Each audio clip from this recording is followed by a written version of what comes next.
Paz do Senhor a todos que estão nos acompanhando aí pela internet, por essa rede social.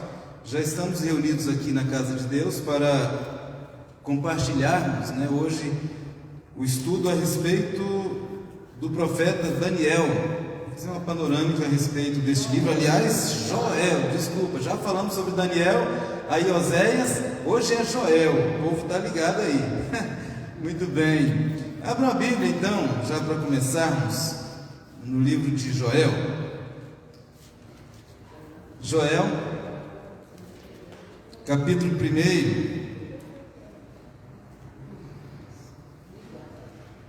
E nós vamos ler a partir do versículo 1, que já vai mostrar aqui o cenário, que Judá estava vivendo nos dias de Joel. Todos encontraram? Joel capítulo 1, a partir do versículo 1. Diz assim a palavra do Senhor. Palavra do Senhor que foi dirigida a Joel, filho de Petuel. Ouve isto, vós anciãos, e escutai, todos os moradores da terra. Aconteceu isso em vossos dias, ou também nos dias de vossos pais? Fazei sobremaneira uma narração a vossos filhos e a seus filhos e os filhos destes a outra geração. O que ficou da lagarta, o comeu o gafanhoto. O que ficou do gafanhoto, o comeu a locusta. O que ficou da locusta, o comeu o pulgão. Despertai, ébrios, e chorai.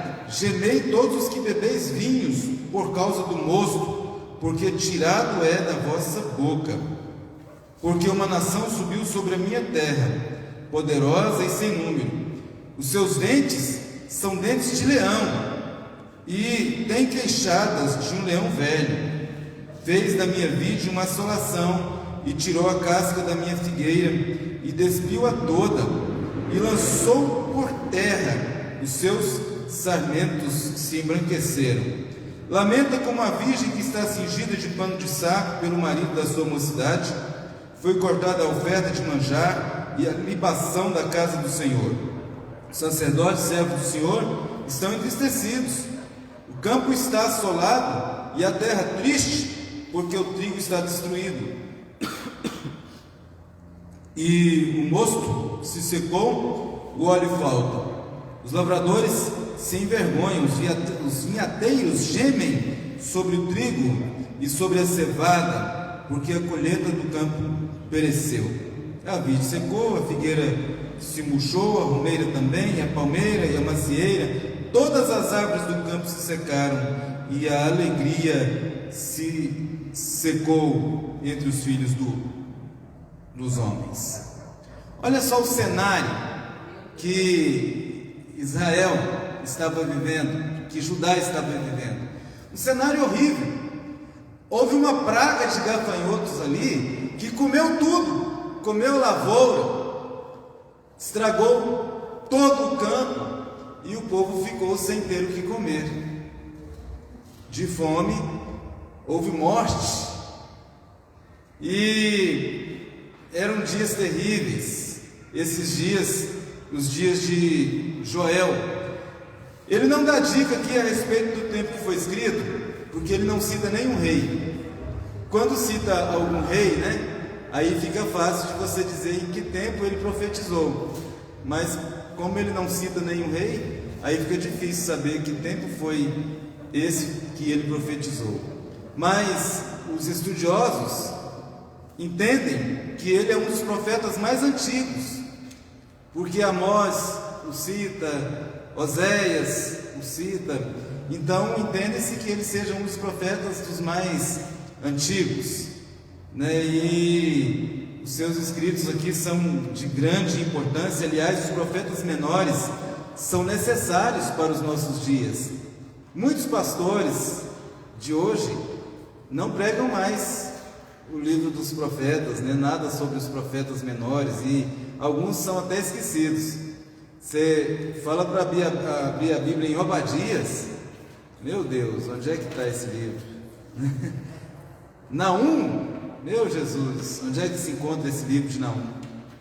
E aí acaba ficando esquecido, né? Joel ainda é muito citado por causa de sua profecia a respeito da descida do Espírito Santo, porque lá no Novo Testamento, quando Pedro executa a sua mensagem e as pessoas perguntam, né, o que está acontecendo, o que Pedro diz que é?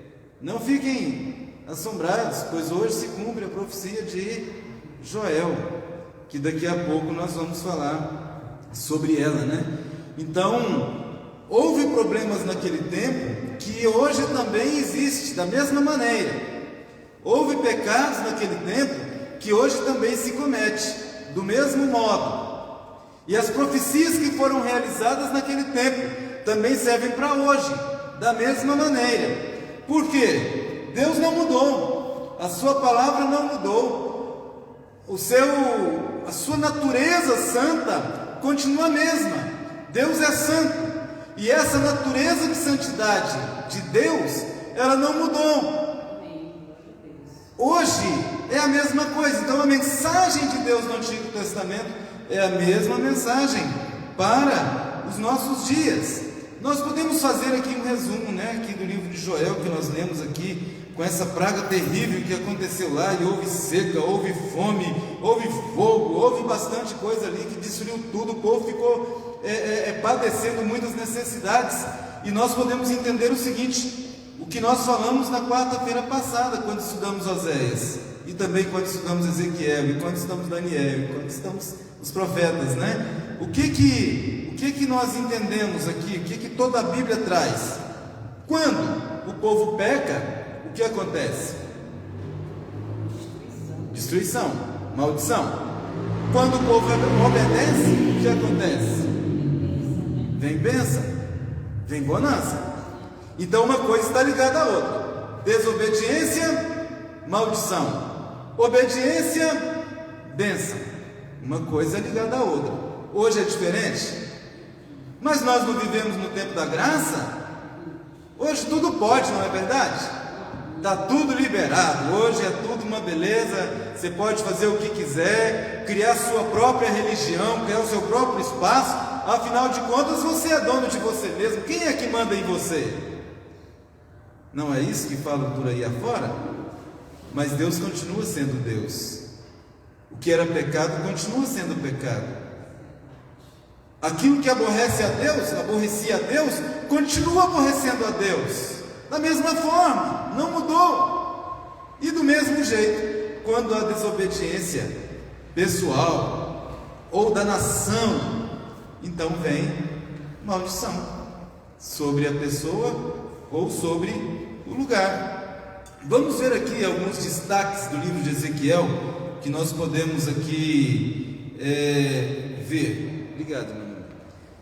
Veja bem, em primeiro lugar, o pecado atrai juízo divino.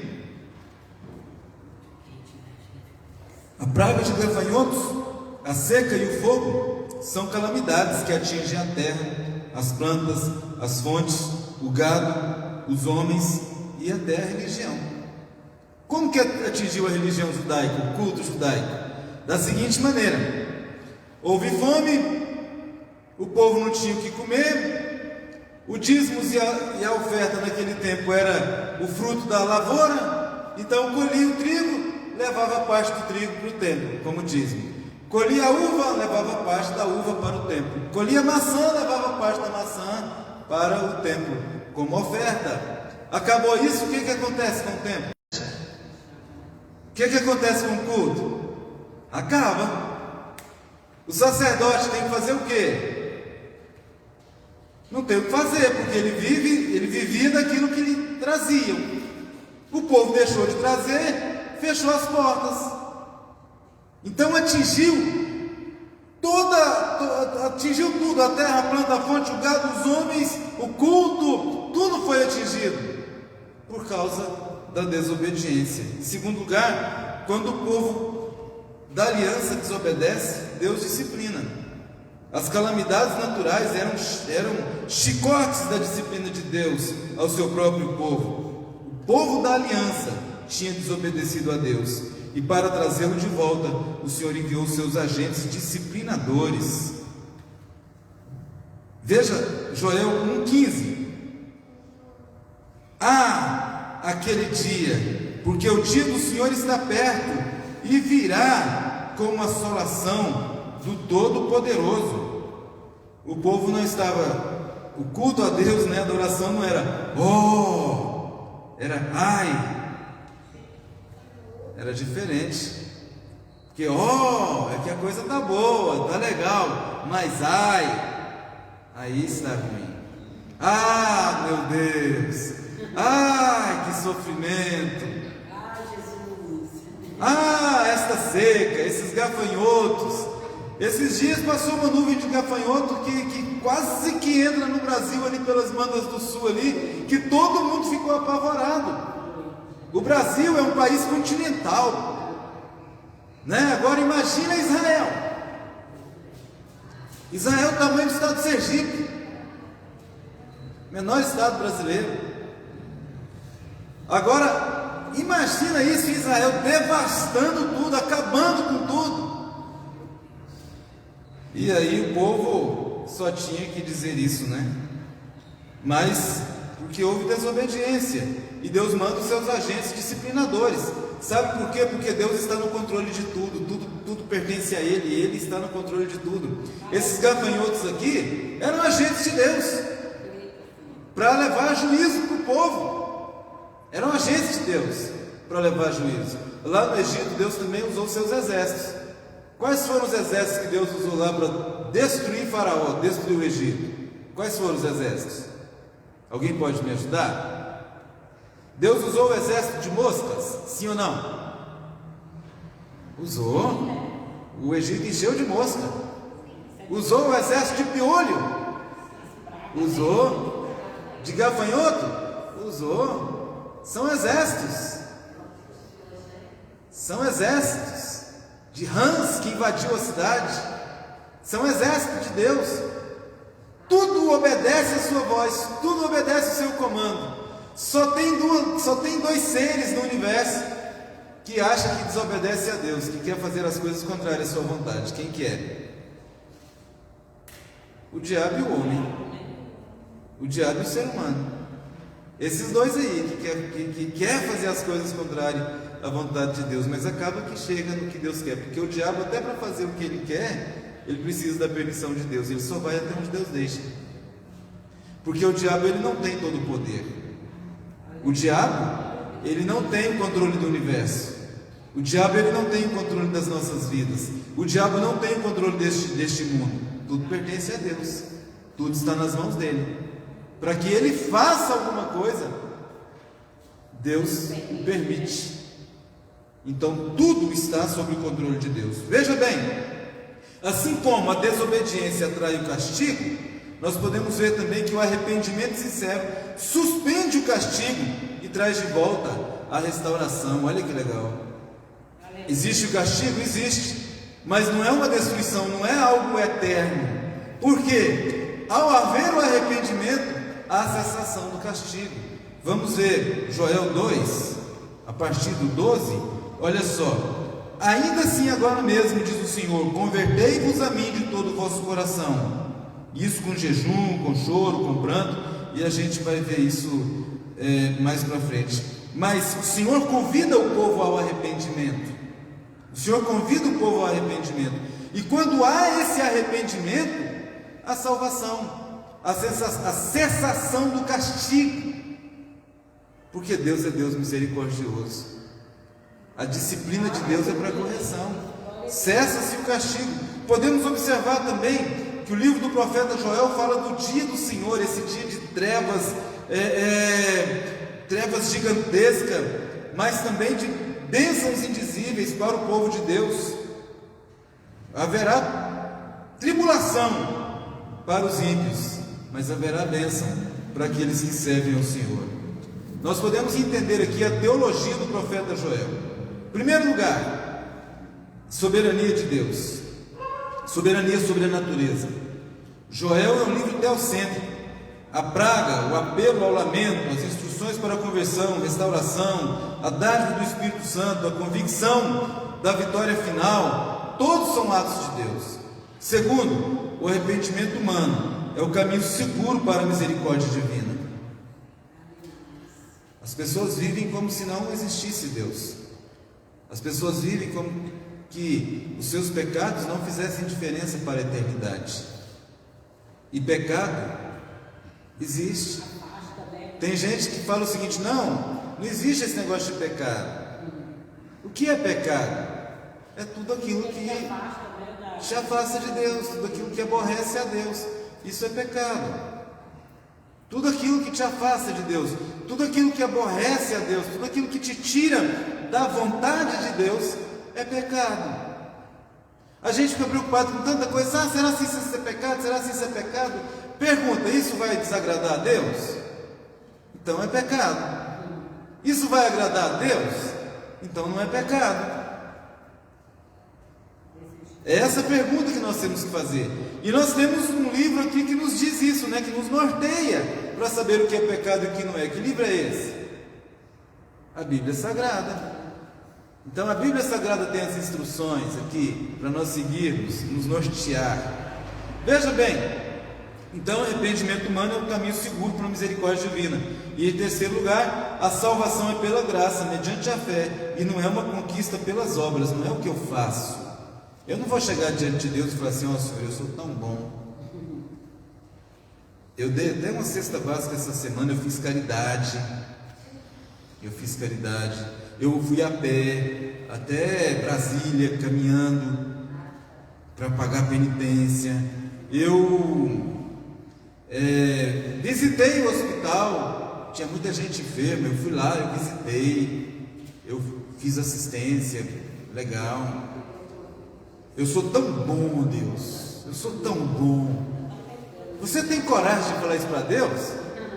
Que você é tão bom? Meu Deus do céu, eu não tenho coragem de dizer isso para Deus. Oh Deus, eu sou tão bom. Porque eu não sou. Eu tenho as minhas falhas. Você também tem. Não vem falar que não tem, não, que tem. Você também tem. Então nós somos salvos, por quê? É pela graça de Deus. É claro, Deus não se agrada do nosso pecado. Quando há pecado, há castigo, claro que há. Agora, quando há arrependimento, há perdão. E Deus cessa o mal, Deus cessa o castigo. O castigo não é para a nossa destruição, mas para a nossa restauração, para o nosso bem. Porque Deus, Ele quer se agradar de nós. Deus não tem prazer que nós nos percamos. Deus não tem prazer na morte do ímpio. Deus não tem prazer na morte do injusto. E nem na morte do justo. Deus não tem prazer na morte. A morte é fruto de quê? Deus tem prazer de uma coisa que é fruto do pecado? Não tem. Deus tem prazer no pecado? Não tem. Então por isso é que Ele nos chama para a vida. Por isso é que Ele nos chama ao arrependimento. Veja bem, aqui no livro de José, nós vamos ver que os líderes espirituais precisam ter discernimento no seu tempo em chamar o povo ao arrependimento. Os sacerdotes são ministros de Deus e eles devem saber interpretar as causas dos problemas que afligem o povo e chamar este povo ao arrependimento através do exemplo. O sacerdote, ele não pode chegar aqui, eu sou o pastor da igreja, não posso chegar aqui e falar: gente, vocês têm que fazer assim, assim, assim e tal, e eu fazer diferente. Eu não posso chegar aqui e falar assim: Idiane, você precisa dar a outra face naquela questão, e quando é comigo eu chamar para briga. Eu tenho que dar um exemplo. Eu não posso dizer: olha, Oséias, você precisa fazer tal coisa, e eu fazer diferente. Eu não posso fazer como diz o ditado: faça o que eu falo e não o que eu faço. Muito pelo contrário, eu tenho que dizer: faça o que eu faço. Sigam o que eu estou fazendo. É essa a ideia. É essa a ideia. E nós também, todos nós, sermos o exemplo para as outras pessoas. Deus é Deus de restituição, Deus é Deus que restaura. E Ele faz também aqui no livro de Joel uma promessa do derramamento do Espírito Santo, que daqui a pouquinho nós vamos falar sobre isso. O derramamento do Espírito Santo é uma coisa tão maravilhosa, que foi algo assim, extraordinário, sem explicação. É algo que desceu do céu para alcançar todas as pessoas. Então, Joel prediz aqui nesses textos mais explicitamente do que qualquer outro profeta a respeito do derramamento do seu Espírito Santo. E olha como ele diz que seria. Veja Joel 2, 28 e 29. E há de ser que depois derramarei do meu Espírito sobre quem? Sobre quem? Toda a carne. E quem mais? Vossos filhos e vossas filhas profetizarão, e vossos velhos terão sonhos, e vossos jovens terão visões. Olha só. E também sobre os servos, sobre as servas, naqueles dias derramarei do meu Espírito.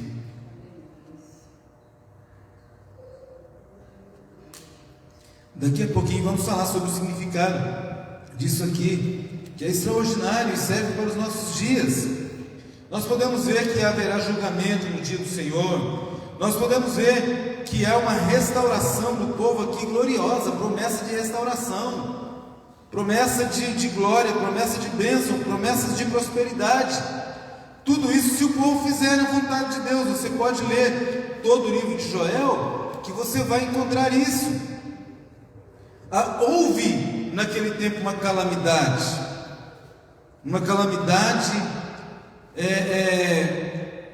e o povo, diante disso, nós podemos ver no versículo 5, o que eles estavam fazendo?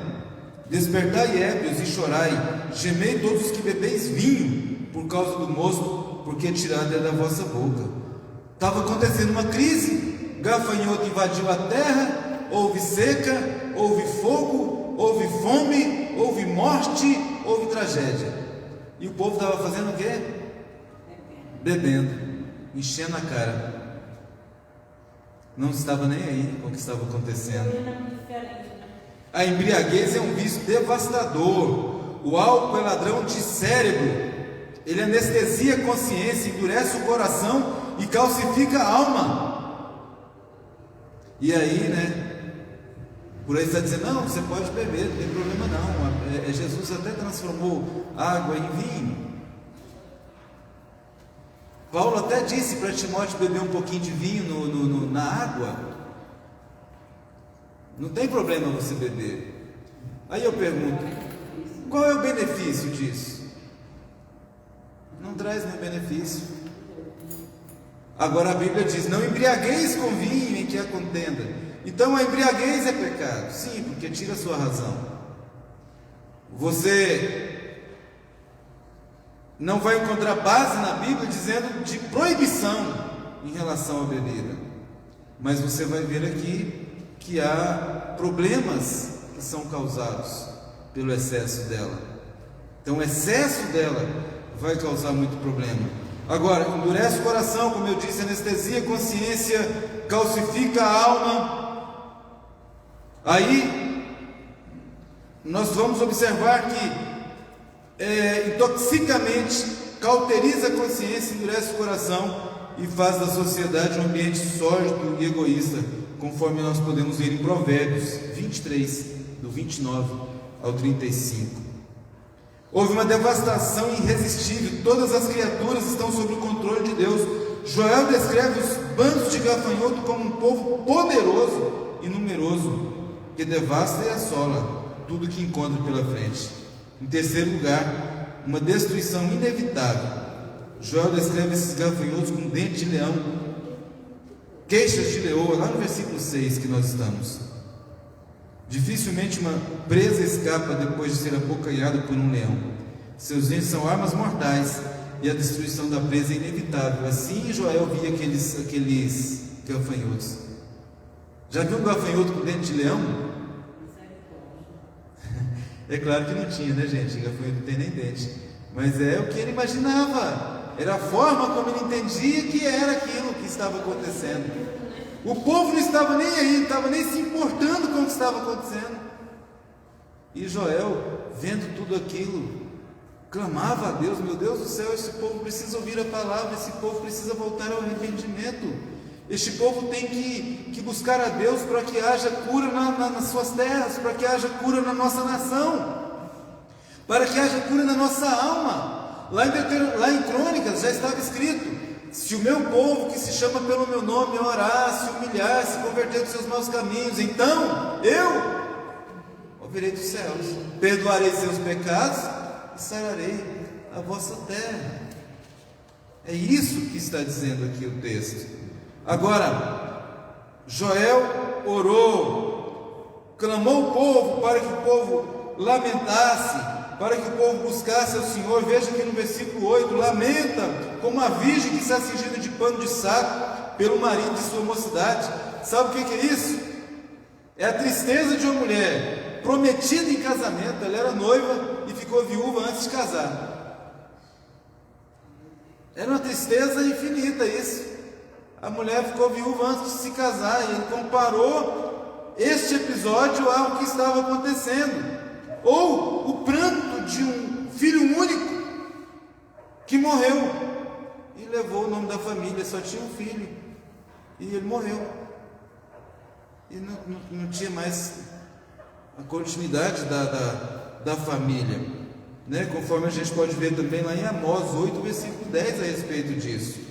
Então, o profeta, aqui no versículo 9 e 10, foi cortada a oferta de manjar da casa do Senhor, né? O sacerdote, os servos estão entristecidos devido a tudo isso que está acontecendo. O profeta Joel aponta duas razões para o povo lamentar. O templo foi abandonado, os sacerdotes estão de luto, porque o culto coletivo foi suspenso. Uma vez que os gafanhotos devoraram a vinha, os olivais, tudo que tinha, e não tinha como mais levar oferta, acabou tudo. A terra foi devastada.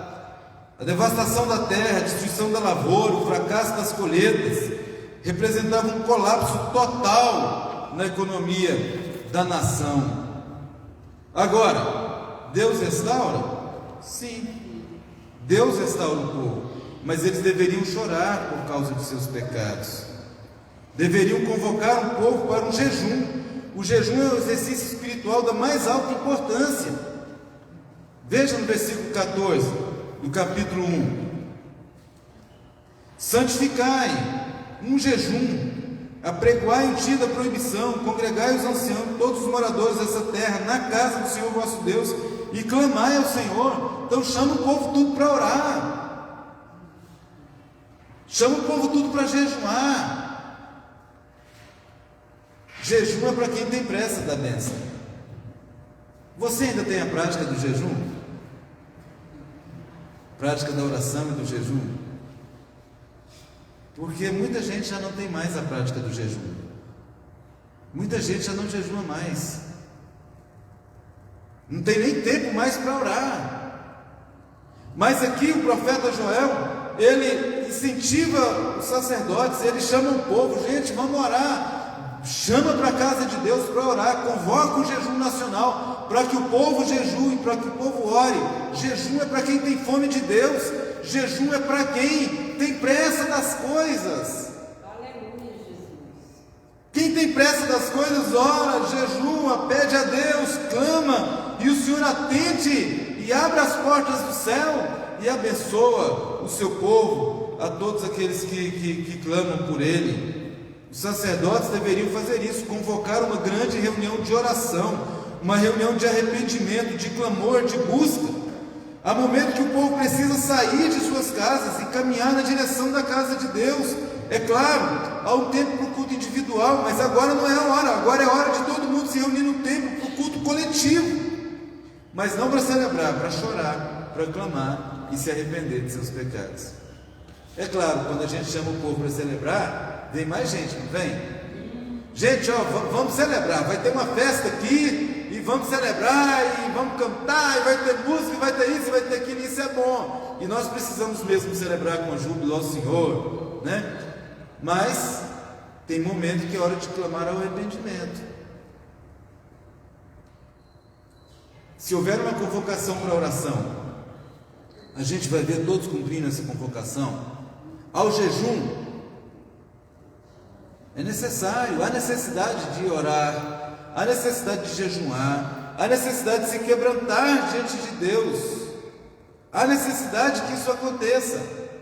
Israel estava vivendo algo terrível, pois o sustento humano tinha sido removido.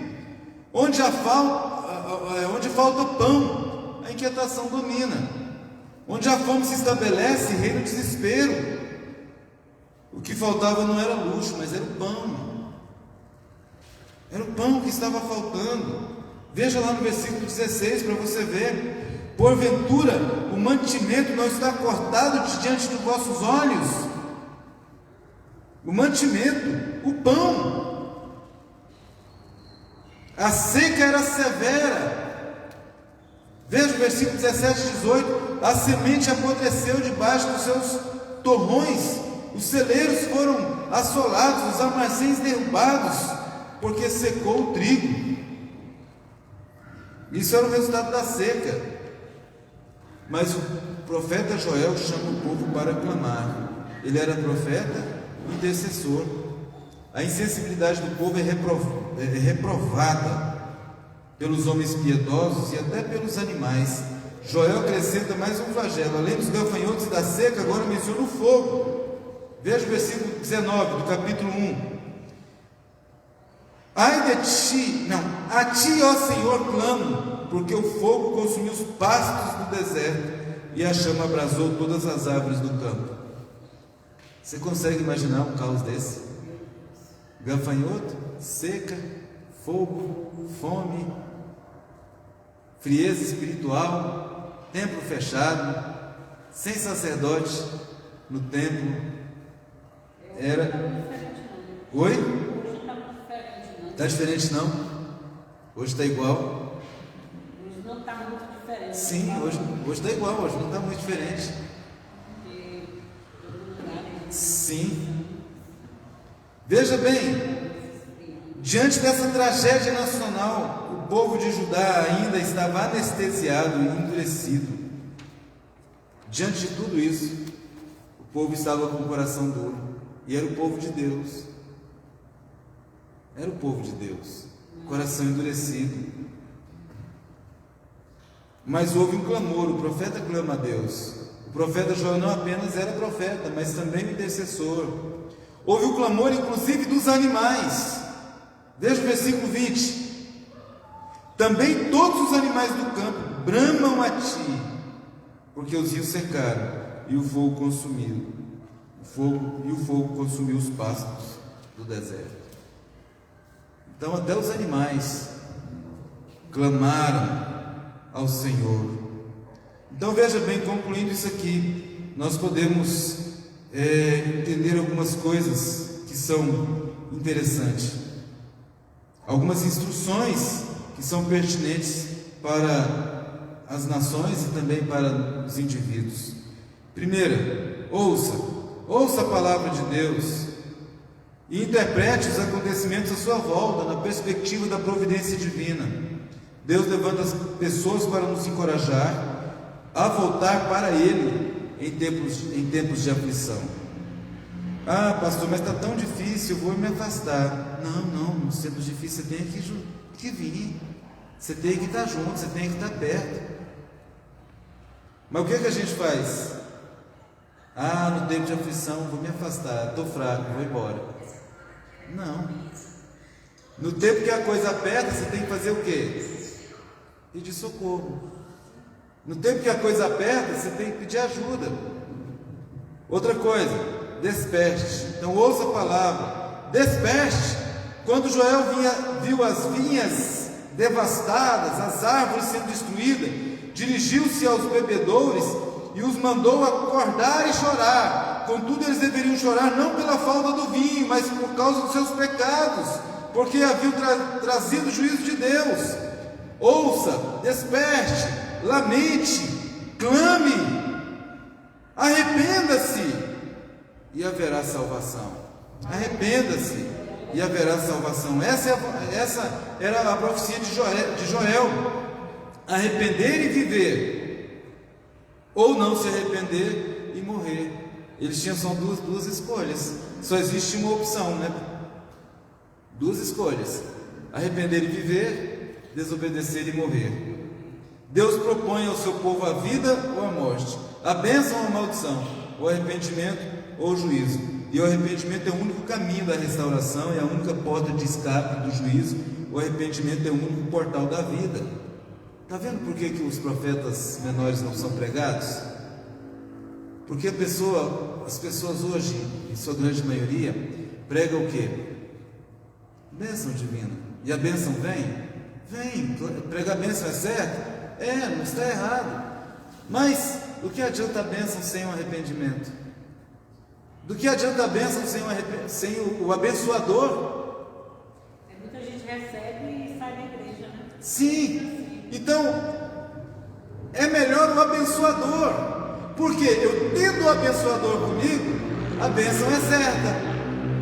Agora, as pessoas buscam a bênção, esquece-se do abençoador. As pessoas buscam a provisão, mas esquece daquele que provê. Quem provê é Deus, e é a Ele que nós devemos buscar. Tem gente que confia na provisão. Confiando na provisão faz até coisa errada, porque ele quer por todo custo encher os seus celeiros, porque ele desconfia do dia de amanhã. Mas quando eu confio no provedor, naquele que cuida de mim, naquele que está comigo, naquele que me ampara, naquele que é o meu refúgio, naquele que é a minha fortaleza, naquele que me sustenta, aí eu posso estar seguro em suas mãos. Aí eu posso estar seguro, porque eu não tenho só a bênção de Deus, eu tenho aquele que dá a bênção. Eu tenho Deus, o abençoador, e é Ele que nós precisamos. Mas as pessoas se preocupam tanto com a bênção, e aí vem para a igreja até pelo motivo errado. Vem pelo motivo errado.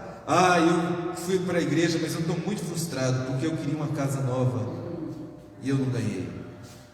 Eu não consegui. Eu vim para a igreja porque me prometeram cura, e eu não fui curado.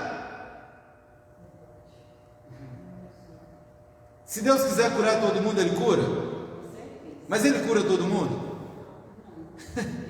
Se Ele quiser fazer, Ele faz. Mas você e eu conhecemos gente que morreu doente, que morreu inclusive. E aí? Aí vai fazer com aquele Deus vai deixar de ser Deus? Não vai deixar de ser Deus. As doenças, tudo isso que existe é fruto de quê? Do pecado. E a gente está aqui, está sujeito a tudo isso. No começo da Covid, o povo até falava que não, eu sou crente, que eu vou pegar Covid, não. Tem uns que nem vão vacinar porque tem Deus. Não é? Olha só, Deus é Deus que abençoa, Deus é Deus que protege, Deus é Deus que cuida. Mas, gente, nós não estamos isentos dessas coisas aqui, não. Daniel foi ou não foi lançado na cova dos leões? E Deus livrou ele lá na cova. Sadraque, Mesaque e Abednego foi ou não foi lançado na fornalha de fogo ardente? Foi. Deus livrou ele da fornalha. Mas teve gente que foi lançado e o leão comeu. O pessoal da Idade Média que foi lançado lá no Coliseu para ser comido por leões, o leão comeu. Mas eles não deixaram de ser crente. Tanto que Sadraque, Mesaque e Abednego falaram o seguinte: olha, se Deus quiser nos livrar, Ele vai livrar. Mas se não quiser, a gente morre nessa fornalha aqui, crente do mesmo jeitinho, não vai mudar em nada.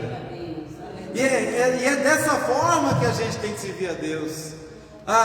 Eu acredito muito na cura, e eu sei que Deus vai me curar, eu sei que Deus vai me libertar disso, mas eu continuo crente a qualquer custo. Eu continuo servindo a Deus a qualquer custo, porque eu sei que na eternidade eu não sofrerei mais nada desses males daqui, porque a minha bênção maior está lá. Aqui, se Ele quiser me curar, Ele cura, e eu quero que Ele cura. Eu oro para que o Senhor cura, e o Senhor cura. Eu ministro a bênção, e todo culto a gente ora que o Senhor cura os enfermos, e eu oro assim porque eu acredito piamente que o Senhor cura. Eu acredito piamente, eu já tenho vários testemunhos de cura através da oração, mas também já vi muita gente que não foi curada e continuou sendo crente, e Deus continua sendo Deus da mesma maneira. Tem gente que servindo a Deus enriquece, tem gente que serve a Deus e morre pobre do mesmo jeito. Agora, porque a prosperidade não está ligada ao volume de bens financeiros que eu tenho, de bens de patrimônio, bens patrimoniais que eu tenho, mas a prosperidade é muito mais além disso. A prosperidade é muito além disso. A minha avózinha morreu pobre de dinheiro, mas pensa numa velhinha que era próspera, que as coisas rendiam com ela. Ela ia no mercado, fazia uma compra com pouco dinheiro que ela tinha, mas dava para trazer muito mais coisas do que eu, mesmo dinheirinho que eu ia no mercado. Ela tinha prosperidade. Ela tinha prosperidade. Deus prospera o seu povo, Deus abençoa o seu povo, Deus dá graça ao seu povo, e mesmo em dias de adversidade, o Senhor cuida do seu povo. Em nação, em momento em que a nação comete pecado, há um remanescente fiel.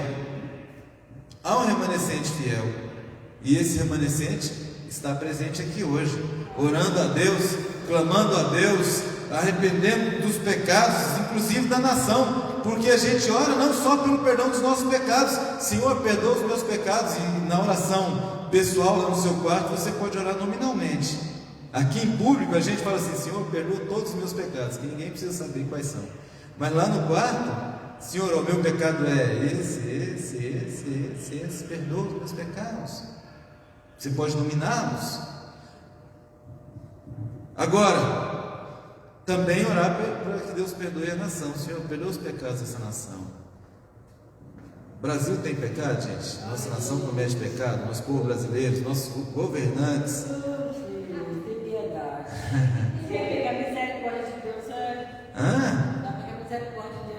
Ainda bem que a misericórdia de Deus é infinita, né?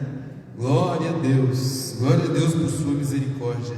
Agora veja bem que quando a gente volta para Deus, aí a situação fica diferente. É preciso que nós voltemos a ter uma relação pessoal com Deus. Veja Joel 2, versículo 12. Ainda assim agora mesmo, diz o Senhor, convertei-vos a mim de todo o vosso coração, e isso com jejuns, e com choro, e com pranto. Precisa haver profundidade nessa conversão, relação íntima com Deus, profundidade, tem que ser de todo o vosso coração, com diligência, com jejum. Deus proclama ao seu povo, Deus proclama ao povo que não aceita uma forma comum de arrependimento. Antes de serem restaurados, precisam ser tomados de uma profunda convicção de culpa e de como haviam ofendido a Deus. Você vai se arrepender de quê? Se você não reconhece a culpa.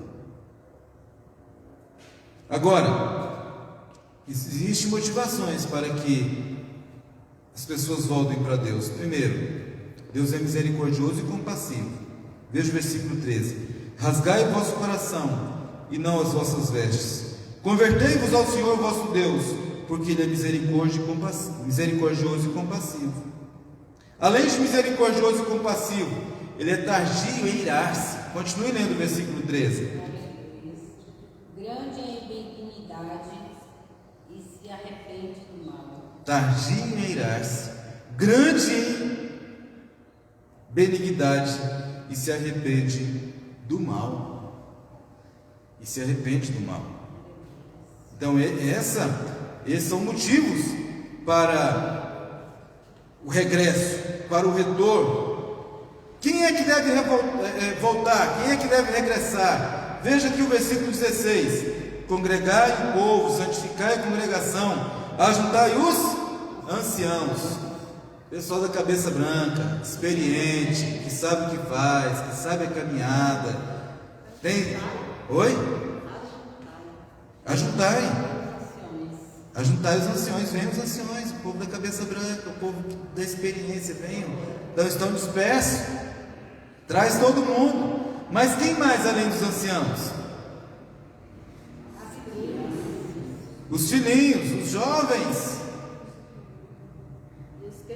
E os que mandam também, as crianças. Os filhinhos, os jovens. Se de fato queremos, olha, preste atenção nisso. Se de fato queremos um tempo de restauração para a igreja, precisamos ter uma juventude com fibra. Com fibra. Fibra de quem? Igual a quem? Com a fibra de José, que prefere ser preso do que ir para a cama do adultério, da prostituição, do pecado. Ah, mas também tem os jovens com a fibra de Daniel, que se dispôs a sacrificar seu sucesso e até a sua própria vida por causa de sua fidelidade para com Deus. É desses jovens de fibra que está se falando aqui. E se quer ter uma restauração de fato, então que os nossos jovens sejam assim. Ah, mas é para vir mais gente também, as criancinhas. Embora as crianças de peito estivessem ainda inconscientes do perigo, mas seriam inevitavelmente atingidas pelas consequências dos pecados dos pais. Inevitavelmente. Mas tinha que vir mais gente. Quem é que tinha que vir mais? Saia o noivo da sua recâmara, o recém-casado. O recém-casado naquele tempo, ele podia ser liberado até do exército, do serviço militar, por um ano todinho, para curtir a lua de mel, para curtir seu casamento, para curtir a sua noivinha, o seu noivinho. Mas nesse caso agora tinha que vir. Dentro da cultura judaica, um jovem recém-casado era dispensado do serviço judaico por um ano e isento de toda obrigação pública para dedicar-se à sua mulher e desfrutar das alegrias da vida conjugal. Porém, esse momento aqui era um momento de emergência. Não era um momento de ficar lá curtindo um casamentozinho de um ano aqui, de 6 meses, não. É hora de vir para o templo, é hora de vir orar, é emergência, é hora de clamar ao Senhor. Eles estavam desobrigados a fazer, gente, ó, vocês estão na lua de mel, vocês não precisam vir na igreja não, em tempos normais, mas agora o negócio arrochou, vocês têm que vir, porque nós temos que clamar ao Senhor por uma restauração de nossa nação, por um avivamento, por uma restauração da nossa nação, do nosso povo. Agora, tinha que vir mais gente também. Quem mais que tinha que vir? 17. Sacerdote tinha que vir também. Sacerdote tinha que vir também. Sacerdotes deveriam chorar e orar pelo povo. Eles deveriam não apenas chorar pelos seus pecados, mas derramar lágrimas em favor da nação. Sacerdote, está faltando lágrima hoje nos olhos dos sacerdotes. Precisa chorar, mas não é choro teatral, é choro do coração, é choro que vem de dentro, não é simplesmente emoção, é de arrependimento. E aí, vamos para o capítulo 2 e já vamos partir para o encerramento desse estudo de hoje. Mas no capítulo 2 vai falar sobre o derramamento do Espírito Santo. Em primeiro lugar, o derramamento do Espírito Santo, veja, versículo 28, nós já lemos. É uma promessa sublime de Deus. O derramamento do Espírito Santo é uma promessa segura de Deus. O derramamento do Espírito Santo é uma promessa abrangente. E onde o Espírito Santo é derramado, quebra-se barreiras e os preconceitos. Vejamos alguns preconceitos que são quebrados com o derramamento do seu Espírito Santo. Se você vê crente preconceituoso, está faltando o Espírito Santo na vida dele. Está faltando o Espírito Santo, porque onde o Espírito Santo chega, resolve essa questão. Onde o Espírito Santo chega, resolve esse problema. Vamos lá, primeiro, quebra do preconceito racial. 2,28, vamos ler? Joel 2,28. Só a primeira parte. E há de ser que depois disso derramará do meu Espírito sobre toda a carne. toda a carne. Está falando de uma raça específica? Não. Todos, toda a carne, todo mundo. O Espírito Santo seria derramado sobre todos. Aqui não é quantitativamente falando, mas qualitativamente. O derramamento do Espírito Santo terá caráter e raio de ação universal. A menção do derramamento do Espírito Santo é também citada por Isaías, por Ezequiel, por Zacarias e tantos outros. Mas é sobre toda a carne, sobre todos. Não haveria distinção de raças. Não era para o povo judeu, somente para o povo judeu. Era universal, era para todos. Aquela ideia que os judeus tinham lá de que os gentios eram considerados cães, aquilo lá cai por terra. Quando chega o Espírito Santo, o Evangelho é para todos. O Espírito Santo aparece para Pedro, né? Dá um sonho para ele, e ele sonha lá com um monte de coisa lá, e ele fala assim: não, senhor, eu não quero não, isso é imundo. Aí o Espírito Santo fala: não tem por imundo aquilo que eu já santifiquei, porque eles consideravam os gentios como gente imunda, era assim que eles consideravam. O Espírito Santo, quando veio, Pedro teve que ir lá na casa de Cornélio, pregar o Evangelho, ministrar a bênção sobre ele, e ver Cornélio sendo batizado com o Espírito Santo, cheio do Espírito Santo, não só ele, como a sua família. Cornélio era gentio, não era judeu não, mas quando o Espírito Santo foi derramado, não tem mais esse negócio de segregação racial, esse aqui é de tal lugar, esse aqui é de outro. Não tem mais isso não.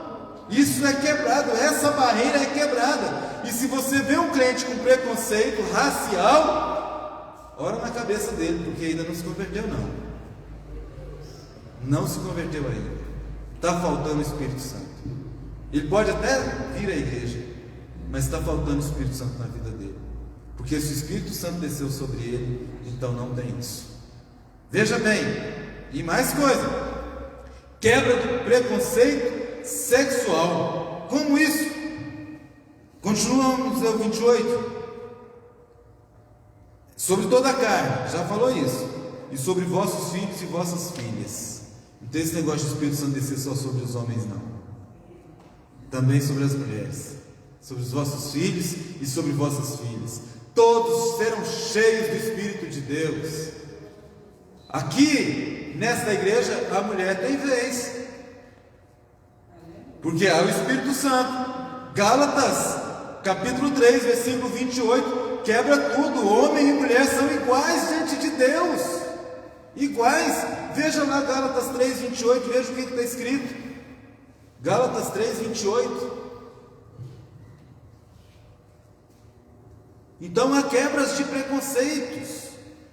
Desse modo, não existe diferença entre judeus e não-judeus. Tá, deste modo, Gálatas 3, 28. Não existe diferença entre judeus e não-judeus. Quebrou os paradigmas raciais, preconceitos raciais. Continua.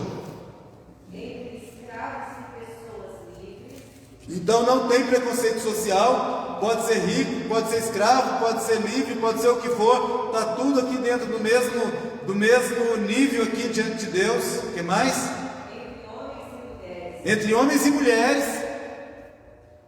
Isso na versão aqui da Bíblia da Letícia. Isso é qual versão, Letícia? É a nova linguagem. Isso. Leia na outra versão agora. Gálatas 3, 28. Essa é bem simples de entender, bem fácil. Mas aqui em Gálatas, nós já vamos aqui de uma igreja cheia do Espírito Santo. Uma igreja cheia do Espírito Santo. Não tem judeu nem gentil. Uma igreja cheia do Espírito Santo. Homem e mulher, todos iguais diante de Deus. Não tem privilégio para homem, não. Aqui somente o homem que pode sentar. Não. Aqui somente o homem que prega, não. São todos iguais diante de Deus. O que mais? Todos vocês são um só por estarem unidos com Cristo Jesus. Todos nós somos só por estarem unidos em Cristo Jesus. Leia outra versão, por favor, irmã. 3:28. Ou Gálatas 3, versículo 28. Desastre. Não podem haver judeu, nem grego, nem escravo, nem liberto, nem homens, nem mulher, porque todos vós sois um em Cristo Jesus. Todos vós sois um em Cristo Jesus. Aí, a igreja primitiva, que era cheia do Espírito Santo, quebrou tudo isso. Quer ver? Veja lá, Atos 21, 8 e 9. Vai dizer que Filipe tinha 4 filhas, todas 4 eram profetisas, todas 4 profetizavam. Todas 4 profetizavam. Por quê? Onde chega o Espírito Santo, essas barreiras são quebradas. Gálatas 21, 8 e 9. Atos 21, 8 e 9. No dia seguinte, partimos e chegamos à cidade de Cesareia. Ali fomos para a casa do evangelista Filipe e ficamos com ele. Filipe era um dos 7 homens que haviam sido de Jerusalém. Ele tinha 4 filhas solteiras que profetizavam. Que beleza, hein? 4 jovens profetisas, 4 filhas solteiras que profetizavam, eram instrumentos de Deus, eram usados pelo Senhor. Veja bem, há também a quebra de preconceito etário, ou seja, de idade. Continua lendo 28. Vossos filhos e vossas filhas terão o quê? Sonhos, e vossos jovens terão visão. Vossos velhos sonharão. Não é o contrário, não? Quem sonha não é o jovem? E o velho tem visão? Não é isso? O velho tem visão, tem conhecimento, tem entendimento. E os jovens têm sonhos. Mas aqui está dizendo que quando há o Espírito Santo, isso pode inclusive ser invertido, porque o velho volta a sonhar e o jovem tem visão das coisas, porque tem também discernimento. Olha só, Deus enche o Espírito Santo dos jovens e dos velhos. Deus usa os velhos e os jovens. Ele não se limita à experiência do velho e nem ao vigor do jovem. Ele torna o jovem mais sábio do que o velho e torna o velho mais forte que o jovem. Ele pode fazer isso. Ele pode fazer isso. Pode ter um jovem que se torna mais sábio que um velho. Quer ver? Veja Salmo 119, versículo 100. Salmo 119, versículo 100.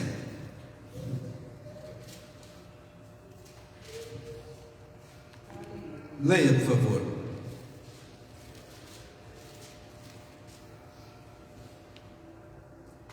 Tem mais sabedoria que os velhos, porque eu obedeço aos teus mandamentos. Olha aí, um jovem falando: eu tenho mais sabedoria do que os velhos, porque eu obedeço os seus mandamentos. Agora Isaías 40, versículo 29. Isaías 40, versículo 29.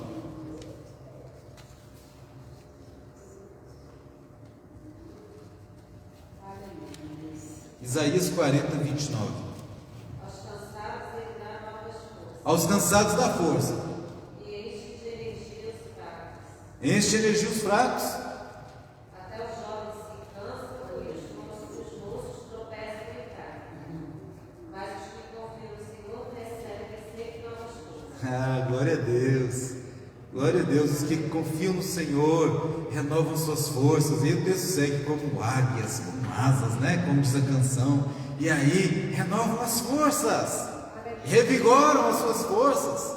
Então o Espírito Santo faz com que essa questão de idade também seja nivelada. É claro, o mais idoso ele vai ter mais experiência sempre, mas em algum momento ali o jovem pode se sobressair. E o contrário também.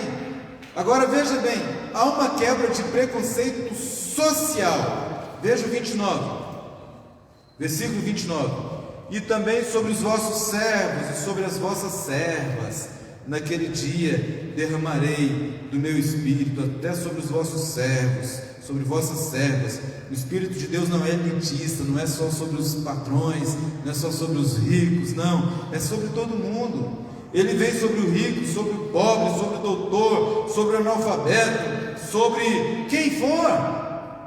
O Espírito de Deus vem sobre todos. Vem sobre todos. O Espírito de Deus desce sobre toda a carne. O Espírito desceu sobre todos nós. E onde chega o Espírito de Deus, chega bênção. Onde chega o Espírito Santo de Deus, quebra estas divisões que os homens fazem. E o capítulo 3 aqui vai falar do juízo de Deus para as nações e restauração de Deus para com Israel, e também a restauração de Deus para com o seu povo. O livro de Joel tem muito mais coisa que nós poderíamos falar, mas o tempo já deu. Então vamos falar de Joel em outra oportunidade ainda mais. Mas isso que nós aprendemos aqui hoje é muito importante. O que nós aprendemos aqui, para fazer um resumo? O pecado atrai juízo, maldição. A bênção atrai, aliás, a obediência atrai bênção. A obediência atrai bênção. E nós podemos buscar o Senhor, clamar ao Senhor, o Espírito Santo dele é derramado sobre nós, e a gente serve a Deus com alegria, com disposição, com ânimo, e louvamos ao Senhor. Amém? Vamos ficar em pé e vamos orar para nós encerrarmos este culto em nome de Jesus. Agradeço de coração a todos que vieram, estou muito feliz com a presença de cada um de vocês, os presentes aqui, quem nos assistirá de casa, quem está nos assistindo. Muito obrigado pela presença de cada um de vocês, pela participação de cada um de vocês. Pai querido, Deus eterno, abençoe, Senhor, a todos quantos ouviram esta palavra. Abençoe, ó Deus, a esta igreja querida. Senhor, abençoe-os com toda sorte de bênção. Repreenda o mal, repreenda o devorador, repreenda, Senhor Jesus, tudo aquilo que não provém de Ti, e abençoe a tua casa, abençoe os teus filhos, em nome de Jesus, em nome de Jesus, amém. Glórias a Deus. Pastor, eu queria pedir deixa de orar para a irmã Angélica. Sim. Que ela está com problema de sério. Vamos orar. Vamos orar. Estava precisando de uma cirurgia e para Deus estar na porta, né, dessa cirurgia para ela. Sim, eu creio que Deus pode fazer, Angélica. Deus pode abençoar você abundantemente e vai abrir portas para que isso aconteça com a maior brevidade. Com a maior brevidade, né? Porque tem urgência. Vamos orar então pela Angélica. Senhor Deus, Pai querido, eterno Pai, ministramos, ó Deus, bênção sobre a vida da Angélica, Senhor, que precisa passar por esse processo cirúrgico. Abre portas, ó Deus, abençoe a tua filha, abençoe, ó Pai, os médicos, a todos os que estão envolvidos neste processo, Senhor, para que logo venha essa cirurgia e seja resolvido, Senhor, este problema. Mas cremos também que o Senhor pode curar, Senhor, e aceitamos todas as bênçãos vindas do céu. Senhor, tanto a cura milagrosa, quanto também o milagre da medicina. Senhor, nós clamamos a Ti por bênçãos para a Tua filha Angélica nesta noite, e ministramos milagres sobre ela. Bênçãos, ó Deus, em nome de Jesus, em nome de Jesus. Amém. Glórias a Deus. Amém. Aleluia. Que a graça do Senhor Jesus, o amor de Deus nosso Pai e a comunhão do Espírito Santo sejam com todos, não só agora, mas para sempre. Quantos concordam, digam amém. Amém. Glória a Deus.